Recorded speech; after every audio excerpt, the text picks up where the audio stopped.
BJP दोलोनि EM रिउरिउआ बिथांखौ EM बिबाननिफ्राय बोख्लायनाय जाबाय।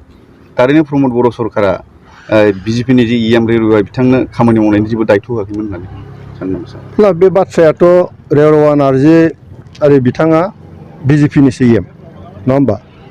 दा बिथांनि सायाव एक्सन लानाय लायैया बिजेपि हान्जायासो मिथिगौ। दा चिफ मिनिस्टार बिथाङा मिथिगौ। दा गतिके दिनै जुदि प्रमद बर' सरकाराव बिथांखौ इएमनिफ्राय ड्रप खालामदोंब्ला बेनि सिद्धान्तआ बिजेपिनिफ्रायसो फैयो। बेखौ जोंनि इउपिपिएलआ खालामनो हाया। जों मोनसे गथ' बन्दनाव सोलिबाय थानाय जादों। जोंनि इउपिपिएलनि इएमफोरनि सायाव माबा मोनसे सिद्धान्त लानांगौ जायोबा जों बेखौ सिदा सिदि इउपिपिएलआ हागोन। आरो बिजेपिनि इएमफोरनि सायाव माबाफोर जुदि डिसिसन लानांगौ दङबा बेखौ बिजेपिआ सिद्धान्त लागोन। दा गतिके दिनै रेवरवा नार्जारिया बिथाङा बिजेपिनिसो इएम। दिनै बिथांमोननि सिद्धान्त मथे ड्रप खालामनांगौ होननानै हरदों। आरो बियो जोंनि इउपिपिएल बिजेपिनि गेजेराव नांलायनायनि खुनु बाथ्रायानो गैया। बिथांमोननि सिद्धान्त बे सिद्धान्तखौ जों सिबनो होदों आरो सिबा बे मथेनो बिजेपिनि इएमखौ दाननानै होदों। आरो बेवहाय सरकारा सरकारैनो दंबाय थायो, मोजाङै सोलिबाय थादों आरो जोंनि जि गथ' बन्दन बेयो मोजाङै सोलिबाय थादों, सोलिबाय थागोन। सर बिजेपि दोला बिटिसिआव हारसिङै इलेक्सन गेलेगोन होनना बुंबाय थानायाव जों नुनो मोनदों। बेथ' गोदान बाथ्रा नङा। गासिबो राजनिति हान्जायाथ' हारसिङै गेलेखायो नङा होमबा? गथ' बन्दना माला फैयो? एखमबा इलेक्सननि सिगां जायो, खिन्थु एखमबा इलेक्सननि उनाव जायो। इलेक्सननि उनाव जानाया पस्ट जिखौ जोङो गथ' बन्दन होनना बुंनाय जायो।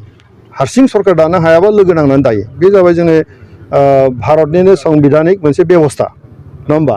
आरो एखमबा खिन्थु बिसायख'थिनि जायखिजाया बिसायख'थिनि सिगांबो राजनिति हान्जाफ्रा ज' जालायनानै गेलेयो। बे गोदान बाथ्रा नङा। आरो जोंबोथ' बुंदों, इउपिपिएलआव बुंदों जोंबो हारसिङैनो गेलेगोन। बिपिएफआव बुंगासिनो दं हारसिं गेलेगोन। आरो बे बाथ्राखौ बिजेपिआ दिनै बुंनायाव आं गोरोन्थि दं होननानै साना। बिसोरबो राजनिति हान्जा मोनसे, बे नेसनेल राजनिति हान्जा, बिश्वनि गेजेराव देरसिन मोनसे राजनिति हान्जा। बिथांमोना निजाबोखिया मोनसे सिन्था थायो।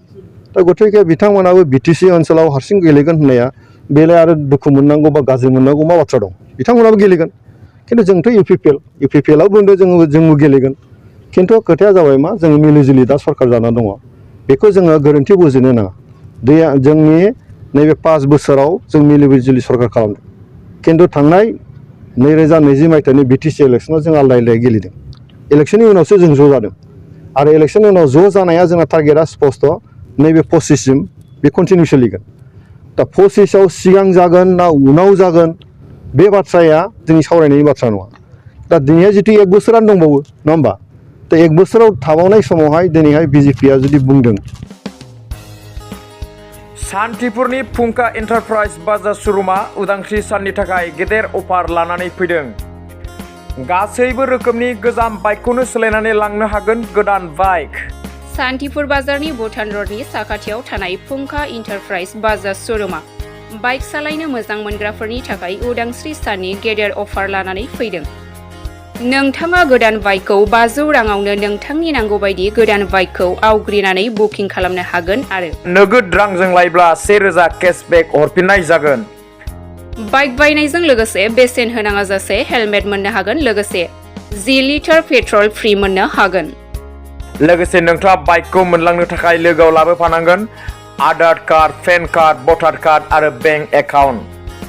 बे बाम्पार धामाका अफारा आगस्ट दाननि 31 अक्ट'सिम जागोन होननानै फोरमायदों फुंखा एन्टारप्राइजनि बाजार श'रुमा। अब्लालाय मानोथो नेनानै थाबावनो? थाबैनो सुलुद लादो।